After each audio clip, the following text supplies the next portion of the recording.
to get that started, I want to ask each one of our panelists, how did they came up with their ideas for their company, and words of wisdom for our entrepreneurs. I would like to ask all of you to kind of connect your process of starting new company with the topic of this idea, which is idea generation, how you come up with an idea for your venture, things that you think would be relevant for our entrepreneurs in the audience. Sure, so I'll start.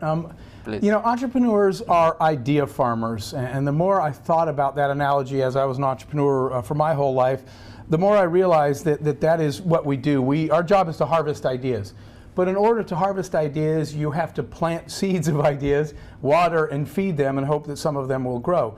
So there's a process that I use that I just want to share for planting the seeds of ideas in my mind and hoping that some of them grow.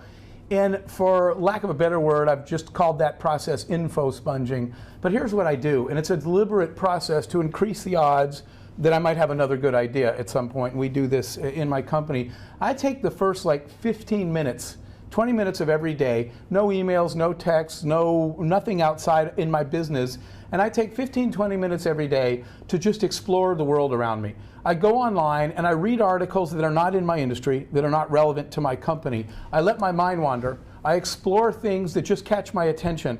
And as I read these things, each day, it's only 15 minutes of the day, but I write little points down. Anything interesting that's going on in the world, a new technology was released, a new trend in a certain country. It might be every day, twice a day, I check on Yahoo, the top 10 internet searches. What are people thinking about? What are they researching? So the idea is to take a few minutes every day to this info sponging process, to look at a broader world around you, to make notes of things that are going on in the world that at that moment don't seem relevant to you. But if you do that every day, and at the end of the day I literally pick up that sheet, look at it and say, did I learn anything? Literally, I ask the question, what can I do today that I couldn't do yesterday? What changed while I was asleep in the world, because the world moves fast, that creates an idea that I might be able to jump on? So that's a process I use literally every day to try to keep ideas flowing through my mind. And you use this to generate the idea of Priceline with your colleagues. Sure, so Priceline was an example because if you took, there were a bunch of separate points going on in the world. There was stories about distressed inventory, there was stories about articles about yield management systems, there were consumer trends. And if you were to keep looking at all those independent data points separately, it might not mean anything, but if you think of them as puzzle pieces, put all the pieces on the table, move them around, one day you wake up and you say, wait a minute, I could create this thing that couldn't have existed yesterday. Great to hear this. Idea sponging, and it will be great to have your thoughts later on how you implement this. We Sure. share with the entire audience. Nolan, please. First of all, I want to say double and good on you, Mr. Hoffman, because it's a really good process. I'll add to it because I think that the other thing that you can do is what I call mash together. A lot of very interesting things happen at the boundaries. You know, that's where all the earthquakes are. That's where the volcanoes are Let's created. shake things up. Yeah. But more than that, what happens is, what happens when you mash the coffee cup business up with a pen? Is there such a thing? You know, and that may be a silly one, but how do you mash an amusement park up with a TV studio? Could that lead to a video game? and so sometimes when you take disparate things and then just let your mind sort of wander as to what does this intersection speak to? And you can end up with an awful lot of very interesting things. The other thing is I like a quote from Linus Pauling, who said, if you want a good idea, get a lot of ideas. And I didn't do this at the beginning, but I do now. I have probably 7 or 8 business plans going all at the same time. And the business plans choose me. I don't choose them. And what I mean is that the world kind of moves to where all of a sudden one of them becomes more relevant and more interesting and more powerful. Because timing is really, really important. If you get the timing right, then everything works. If you get it wrong, you can't work hard enough to make it happen. And so by having several, you don't get so tied into something that's the wrong time, wrong place. And so I really like this idea of be a relentless business plan writer, and take it to the point where you get an idea of how big the market is, you know, what the product may cost or the service, and so you sort of sketch it out. It's 2 or 3 pages, it's not a big deal. And then you file it away for a few days. Mashup idea is fantastic. The idea is to take your mind places you don't know why you're going that wouldn't be obvious to go to, and see what happens when you get there. No, it's great, all great ideas, and they build on top of each other. Could you share with us some thoughts on, Magid, on how you came up with your idea of comScore? And well, let me, I will start with the comScore, and I think all ideas, all successful businesses are ultimately about solving problems that nobody has solved, or solving them in a differentiated way.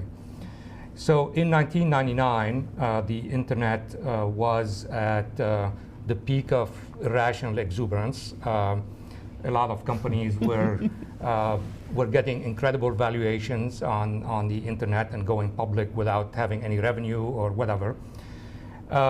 So the world was crazy about measuring eyeballs. So how many visitors you got will determine how valuable you are as a company. So we thought that at some point, rationality will prevail, and people are going to ask the question, what are those eyeballs worth? When they go online, what do they buy, how they transact? And so we got the idea that instead of just counting how many people come to a website, which there were a couple of companies doing that, we're going to solve the problem of measuring how many people or what people buy and how they transact. And our target customer was actually the Fortune 500 companies, which when they want to invest online, or they want to use the internet to advertise to consumers, they really want to understand the ROI on their investments. So that was the origin. That was the origin of the idea.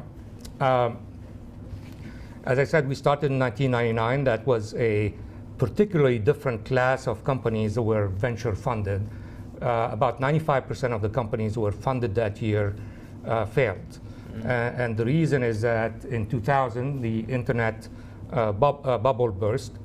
And there was what I call the nuclear winterland of the internet that lasted 2 or 3 years, where it was very difficult to get funding, and the market dried up, et cetera, et cetera.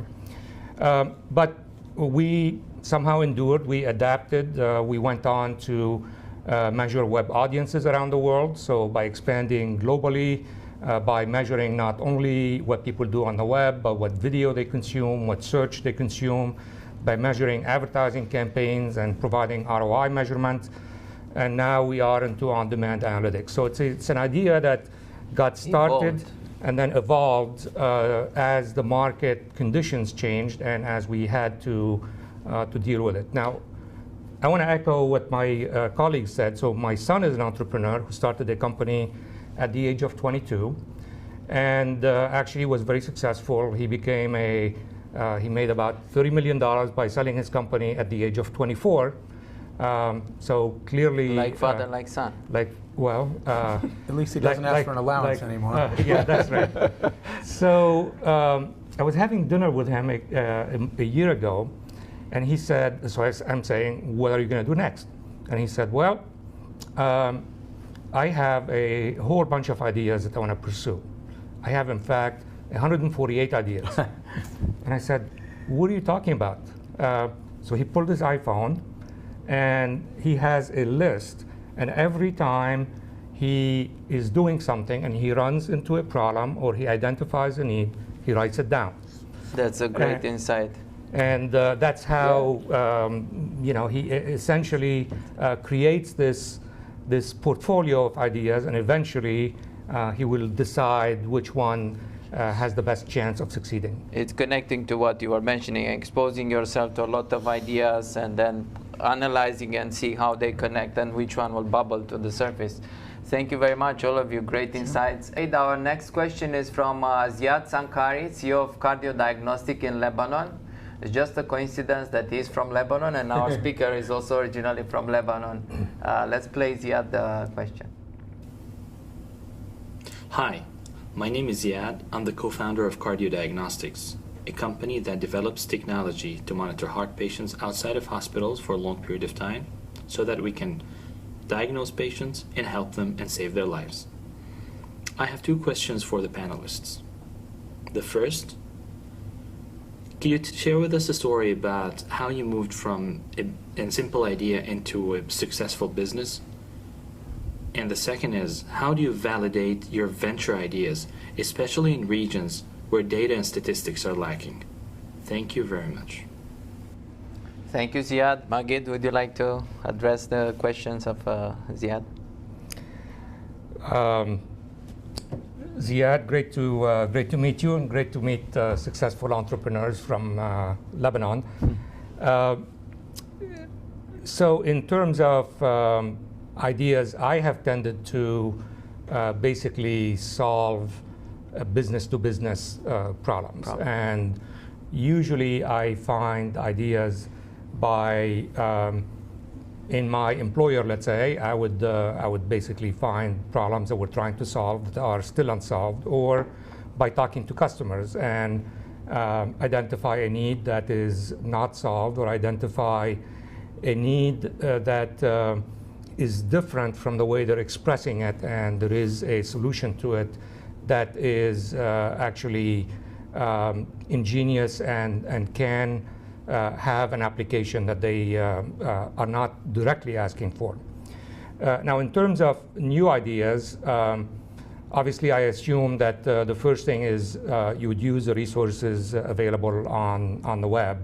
There are many research companies that publish research for free on the web about market trends and statistics on different market sectors or different segments.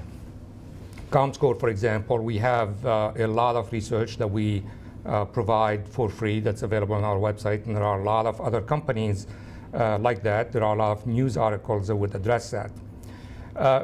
Beyond that, the discipline of new product research usually starts with something called a focus group, which is basically you identify 10, 20 people and you explain your concept and you try to get reactions to it.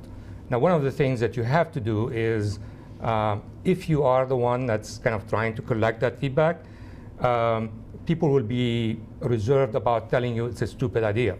So you have to say, oh, a friend of mine, or I've heard this idea, or something, to give people the permission to give you true feedback about the idea. Nolan and I will be happy to tell you it's stupid, by the way.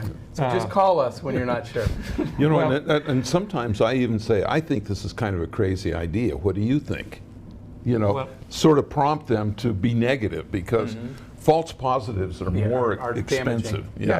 People are uncomfortable telling you, particularly if it is your idea, that it is really something that doesn't work.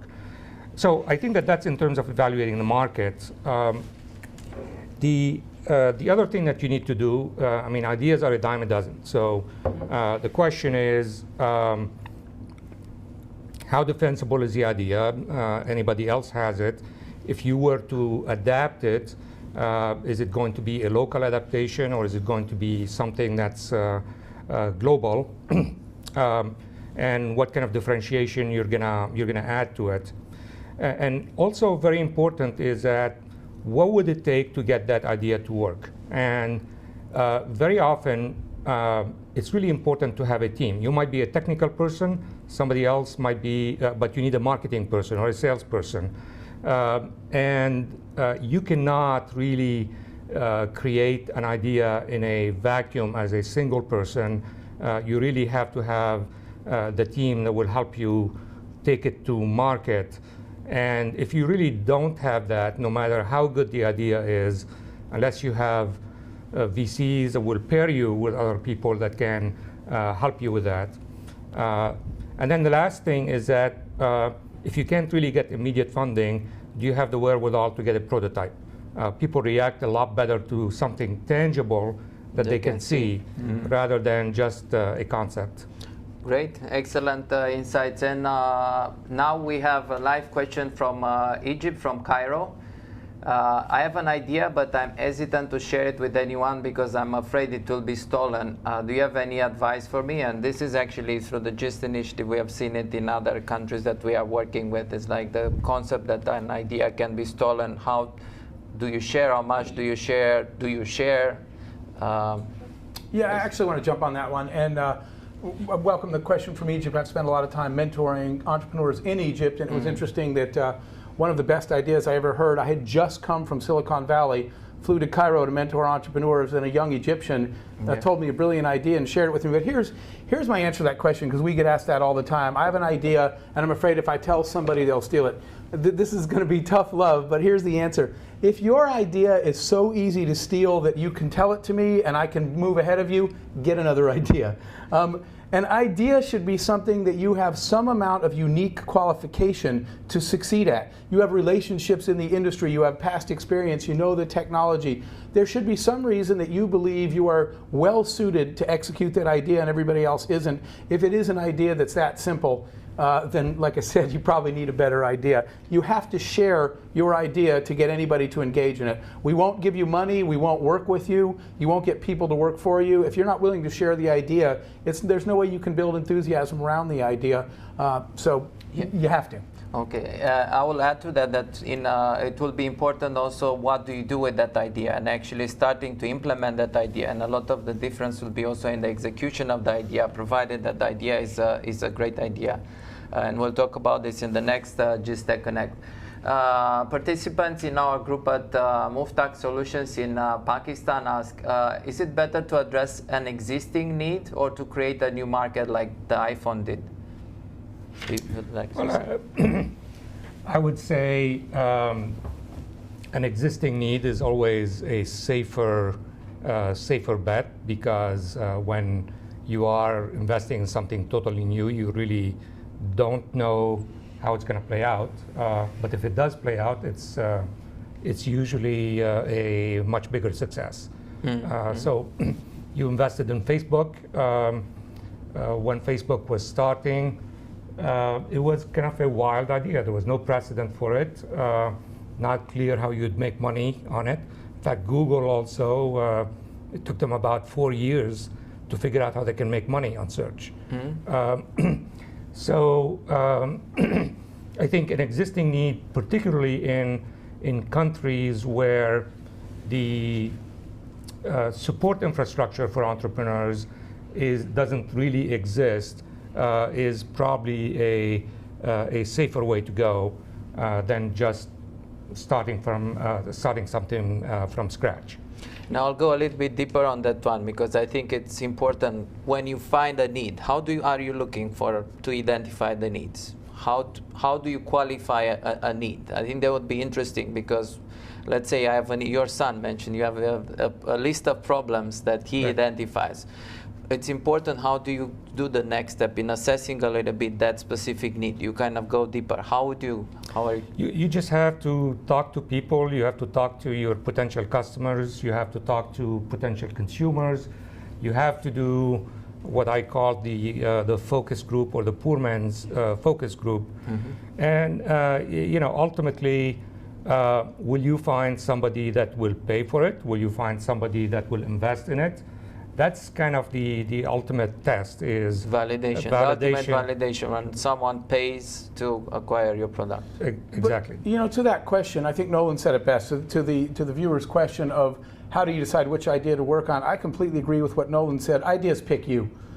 In the end, you look at a bunch of ideas and one becomes obvious. And in fact, at my company ColorJar, we do this thing we call the golden purpose, which is helping people find their golden purpose in life, or companies. Yeah.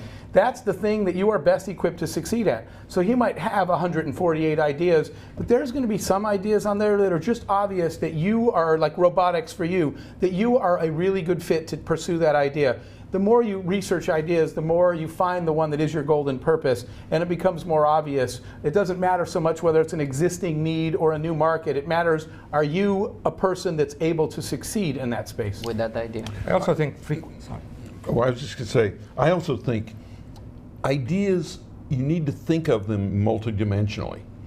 for example, every idea can be a great big idea that has the characteristic, this will be really good if this will be really successful if it's really successful. But the pathway to success is impossible, you know, or very expensive.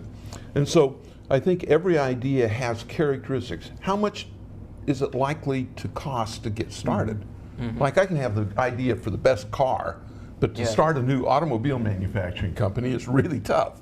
And what you want to do is right size your idea to what you're doing. And so I put several characteristics. What the marketing, is this an easy marketing problem? Is it a hard one? Mm-hmm. Is it cheap to finance? Can I finance it out of my back pocket? You know? Yeah, you need to assess a lot of factors. Nawaf, the Muscat College of Business and Sciences. If I have many ideas, how would I know which one is the best? And in what should I depend on in my selection? To a certain degree we address, but if you would like to. Sure, you know, I think we said that there were two things. One is getting immediate market feedback, going out to customers right away to determine if there's a real market of people that actually value your service and will pay for it. And then the second half of that was, even if that's true, are you the person that can execute this company?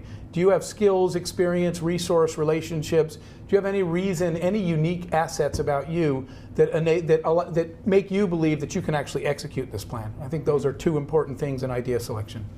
Yeah, I tell people that they should build their product last. That the first thing you do is you put it on a website. And you know, a website is real cheap, particularly if you learn how to do it yourself and that. Or you do a one-page sell sheet. First one has the price and a rough picture of what it is and a little bit of a description. And the idea of the sell sheet is the front is to attract you and the back has all the details. Mm-hmm. And you try to sell. You know, a lot of products are sold from a sell sheet, and you go out and you try to sell it.